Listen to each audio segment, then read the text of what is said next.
Poufinette. Bonjour les Poufinaux. C'est moi le clown Poufi. Et oui, je suis très heureux de vous rencontrer aujourd'hui. Et oui, parce que aujourd'hui, les amis, là, j'ai un invité à vous présenter. Et oui, il s'appelle Monsieur Pétillon. Oui, c'est un conteur. Est-ce que vous savez c'est quoi un conteur, les amis? Ouais! C'est ça. C'est quelqu'un qui raconte des histoires. Et pour raconter des histoires, il n'y a pas mieux que Monsieur Pétillon. Et oui. Et Monsieur Pétillon, il n'est pas encore arrivé parce qu'il vient d'un pays très très loin. En fait, c'est un pays qui vient d'un continent qui s'appelle l'Afrique. Oui, c'est très très loin. Oh, mais justement, je crois que je l'entends arriver. J'entends ses pas.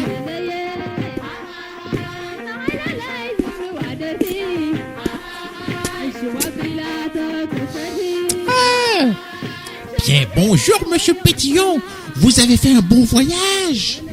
Bonjour Poufi, ah oui, le voyage a été formidable. Ça a été très loin, mais ça valait vraiment la peine. Je suis très content de vous voir, les tout petits. J'espère que ce conte, vous l'aimerez.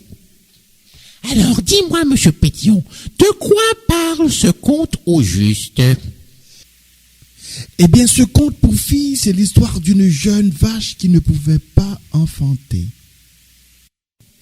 qui était tellement malheureuse toute sa vie. Et finalement, à la fin, elle est devenue tellement heureuse. Vous allez voir, les tout petits. Vous allez aimer. Mais dis-moi, Monsieur Pétillon, elle vient d'où cette vache-là, au juste? Cette vache vient d'une tribu dans le pays que l'on appelle le Bénin. C'est en Afrique de l'Ouest. C'est très très loin, l'Afrique, vous savez. Le voyage a été long, mais ça valait vraiment la peine. Ah, ben j'ai très hâte d'entendre cette histoire-là. Est-ce que vous êtes prêts à l'entendre, les amis? Ouais! Ah, ben je crois que les amis sont prêts, Monsieur Pétillon. Est-ce que vous êtes prêts, Monsieur Pétillon? Ben, je suis toujours prêt. Après ce long voyage, tout ce qu'il me reste, c'est de vous l'envoyer, de vous le donner, ce conte, les tout petits. Alors, on vous écoute, Monsieur Pétillon. Il était une fois une vache solitaire et attristée. Elle voulait tellement être comme ses tantes, ses cousines, ses grands-mères et ses sœurs. Elle voulait se sentir utile dans sa communauté de vaches en produisant du lait en abondance. Mais sa plus grosse obsession était de vouloir être une maman. Toutes ses cousines et ses petites sœurs avaient des enfants, mais elle ne parvenait pas à enfanter. Cela attristait beaucoup Brigitta, qui s'isola de plus en plus dans son coin. À la grande surprise de tous, elle refusa même de participer à la fête de sa cousine préférée, Agatha. Sa maman Alicia comprit la désolation de sa fille, vint passer beaucoup d'heures à ses côtés pour essayer de mieux l'encadrer. Plus jeune, Brigitta adorait participer dans les grandes festivités dansantes dans sa communauté de vaches. Mais depuis quelques années, elle a totalement coupé ses fréquentations. Elle ne rencontrait plus les garçons, se renfermait sur elle-même. Alicia trouva toujours le temps et l'énergie de se retrouver proche de sa fille. Mais Brigitta, ma fille, il ne faut pas t'écarter ainsi de tout le monde. Tu te fais beaucoup plus de tort. Tu devrais venir voir le match de soccer de ton neveu Fredo. Ah, non maman, répondit Brigitta. J'ai trop mal à la tête. Je n'ai pas envie d'entendre crier les autres. La maman chercha toujours un sujet de conversation pour essayer d'aider sa fille à se changer les idées. Brigitta, tu n'as pas entendu la nouvelle tragique? Non, c'est quoi? Le village à côté a subi une terrible inondation et plusieurs communautés de vaches ont été détruites. Quelle tristesse! Alicia versa quelques larmes, car elle fut une maman très sensible. Elle pleura intensément dans les bras de sa fille qui la consola malgré tout. Ne te laisse pas trop emporter dans la tristesse, maman, car des catastrophes naturelles, il y en aura toujours. Tu as raison, ma fille. La vie doit continuer, mais je dois t'avouer que c'est très dur pour moi d'ignorer la souffrance des autres. Quelques jours plus tard, Tandis que Brigitta était en train de se détendre paisiblement, elle entendit les cris désespérés d'un veau cherchant sa mère. Elle courut affolément en direction de cette voix très faible et apeurée. « Bonjour, mon petit. Comment tu t'appelles » lui demanda Brigitta. « Bonjour, madame. Je m'appelle Agadi et je cherche ma mère. Je pense qu'elle a disparu sous l'eau. Elle m'a déposé sur une grosse branche qui flottait sur l'eau. Elle n'a pas eu la chance de grimper là-dessus. Elle a disparu sous l'eau, là, sous mes yeux. Ma maman était tellement gentille, très douce et surtout très affectueuse. Aujourd'hui, je suis très triste et elle me manque beaucoup. Beaucoup. » Le petit éclata en sanglots en racontant ses pénibles souvenirs à Brigitta. Cette dernière aussi ne put retenir ses larmes en écoutant la triste aventure du petit Agadi. Ils échangèrent longuement des câlins de tendresse et un climat de confiance mutuelle s'installa entre les deux. « Madame Brigitta, puis-je te faire une confidence ? Je me sens très mal de t'en parler. » « Mais voyons, Agadi, ne dis pas des choses comme cela. Il n'y a pas de secret entre nous. Tu peux tout me dire, mon petit chéri. » « J'ai très faim et je me sens très faible. Cela fait 3 jours depuis que j'ai bu du lait de ma mère. Je le sens que je vais tomber très bientôt, à défaut d'avoir la chance de boire de tes rayons. »« Oh mon Dieu, Agadi, cela m'aurait fait grandement plaisir de te donner à boire, mais malheureusement, je n'ai pas pu produire du lait car je n'ai jamais eu de bébé. Alors, je vais voir ma cousine Agatha. Je vais lui demander de te nourrir. »« Penses-tu qu'elle va accepter, Brigitta ?» demanda Agadi, d'un ton anxieux. « Ne t'en fais pas, mon petit, Agadi. Ma cousine est très gentille, de toutes les mamans. Elle garde souvent les plus jeunes dans notre communauté et elle les nourrit de son lait. Quand tu arriveras dans la communauté, tu dois être très poli en saluant tout le monde. Tu écouteras les conseils et consignes des plus vieux. Il faut surtout être très respectueux envers tout le monde. »« Mais toi, Brigitta, pourquoi tu n'as pas de lait? Parce que tu n'as pas d'enfant? Alors, tout ce que tu as à faire, c'est de m'accepter comme ton fils et tu auras du lait en abondance. » « Écoute, mon petit cœur, ce n'est pas si facile que ça. C'est un petit peu compliqué à expliquer en ce moment. Mais souviens-toi de cela. Dans ma communauté de vaches, il est important de choisir avec qui on veut procréer. En d'autres termes, je n'ai pas rencontré de bon taureau encore. Dans mes valeurs familiales, le père aussi doit contribuer à l'éducation de l'enfant. Les garçons de ma communauté sont un peu irresponsables et surtout immatures. Soudain, Brigitta et Agadi arrivèrent dans la communauté et très rapidement, ils se dirigèrent vers Agatha, la merveilleuse cousine de Brigitta. « Bonjour cousine, dit Brigitta. Quelle belle surprise, ma chère. Quel bon vent t'a envoyé près de moi aujourd'hui. Et qui est ce beau garçon qui t'accompagne ? C'est à cause de lui que je suis venu te voir. C'est mon fils adoptif. Il n'a pas mangé depuis 3 jours. Peux-tu lui donner à boire ? Aucun problème. Viens mon petit ange. Bois autant que tu veux. Agadi ferma ses yeux et avala des litres de lait des rayons d'Agatha pendant des heures. Il ouvrit soudainement ses yeux et prononça ces mots. « Votre lait est aussi bon que celui de ma mère. Merci beaucoup, madame. » Il courut se jeter dans les bras de Brigitta et lui posa la merveilleuse question tant attendue. « Brigitta, veux-tu m'accepter comme enfant ?» Brigitta répondit. « Tu sais, Agadi, ce moment est le plus heureux de mon existence.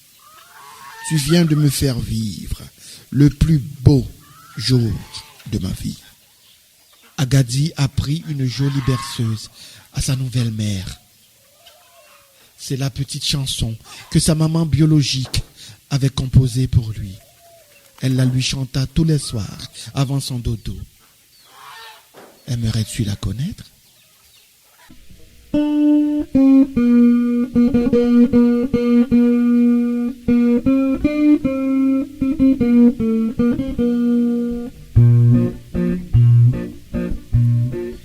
Bonne nuit, mon petit Agadi.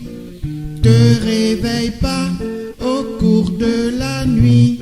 Je serai là tout au long de ta vie pour te bercer, mon petit Agadi. Bonne nuit, mon petit Agadi. Te réveille pas au cours de la nuit.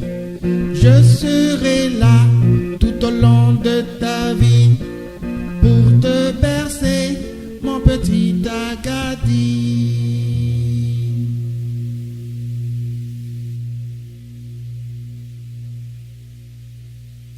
Un jour, Agadi et sa nouvelle mère Brigitta étaient en train de faire leur promenade quotidienne quand soudainement, Agadi fit une rencontre formidable. Qui pensez-vous que le petit Agadi a rencontré? Il a rencontré son jeune et beau séduisant, oncle Dakou. Oncle Dakou, bonjour, que je suis content de te voir. Je te présente ma nouvelle mère Brigitta. Depuis le départ de ma mère, je vis dans ses bras et elle prend très bien soin de moi. Bonjour Agadi. Je suis aussi très content de te retrouver, mon cher neveu. Depuis le départ de ma petite sœur, la communauté ne t'a pas revu. Dakou jeta un beau regard sur Brigitta, suivi d'un sourire charmant. Bonjour, très chère dame. Comment puis-je vous remercier d'avoir pris si bien soin de mon neveu? Seriez-vous en mesure de prendre soin de moi aussi bien que vous l'aviez fait avec Agadi? Je vais vous demander de ne pas me vouvoyer en me parlant, car cela me fait vieillir et je n'aime pas cela. Vous pouvez me tutoyer, beau garçon. Bien sûr, chère dame, à condition que tu me tutoies, toi aussi. Dit Dakou. Brigitta tomba amoureuse de Dakou et ensemble, ils ont eu 2 enfants, Christella et Vico. Ainsi, le rêve de Brigitta et celui d'Agadi fut réalisé. Agadi cessa de boire le lait de la cousine de sa mère adoptive, Agatha. Il retrouva un ancien membre très important de sa famille qui devint son père adoptif. Il adora la vie en compagnie de son nouveau frère Vico et sa petite sœur Christella.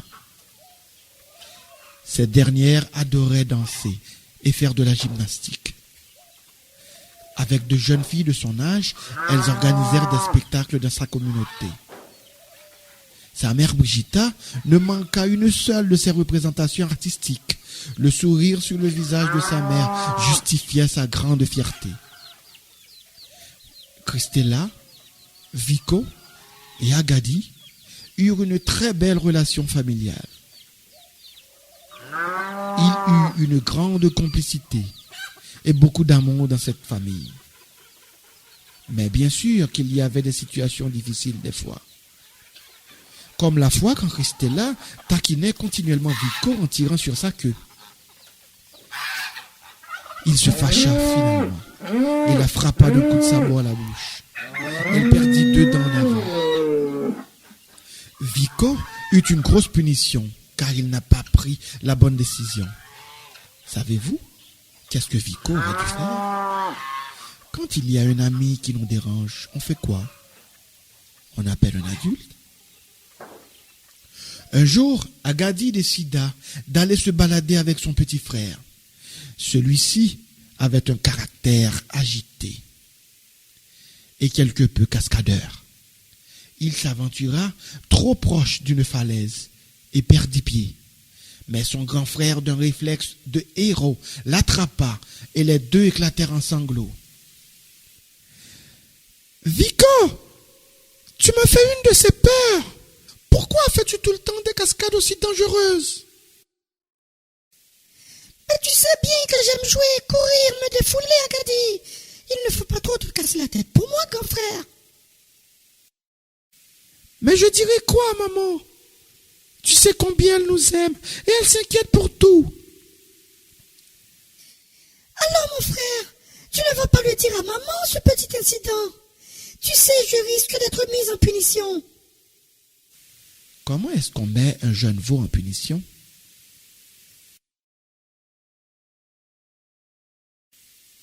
Tu sais que nous devons tout dire à notre maman. Pas de secret. Cela fait partie des valeurs ancestrales et familiales de notre communauté de vaches. Brigitta joua le rôle de la mère avec perfection. Elle lui apprit comment et quand partir à la recherche des meilleurs gazons verts du village. Elle lui inculqua les bonnes valeurs ancestrales de sa communauté de vaches. Elle lui a surtout appris l'importance du respect qu'un taureau doit démontrer à une jeune vache qui deviendra peut-être la mère de ses enfants. Agadi grandit et devint un jeune leader de sa communauté de vaches. Il prit Valdia pour épouse. Ils eurent 2 enfants. Et Brigitta fut la plus heureuse de toutes les grands-mamans vaches du monde. Vous souvenez-vous de la berceuse que lui chantait la maman d'Agadi? Pouvez-vous la chanter avec nous?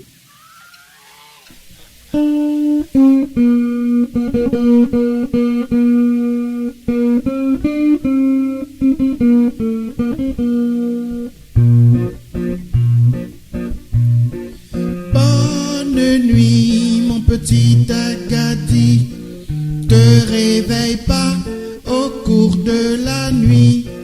Je serai là tout au long de ta vie pour te bercer, mon petit Agadi. Bonne nuit, mon petit Agadi. Te réveille pas au cours de la nuit. Je serai là tout au long de ta vie pour te bercer, mon petit Agadi. J'espère que vous aviez aimé ce conte. C'est un conte qui vous provient directement de la tribu des Yabongo au Bénin.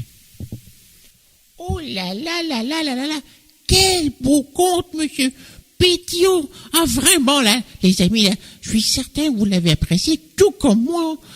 Vraiment, là, l'histoire, là, elle m'a touché droit au cœur, monsieur Pétillon. Vous êtes un conteur hors pair, hein, n'est-ce pas? Eh bien, cela m'a fait plaisir de vous le conter et j'espère que les enfants vont s'en rappeler. Les vraies valeurs de la vie sont souvent dans les contes que l'on entend. Ah, merci, monsieur Pétillon. Vous êtes un conteur hors pair et je vous remercie du fond du cœur. Merci, merci. Et à la prochaine, peut-être, monsieur Pétillon. À la prochaine, les amis.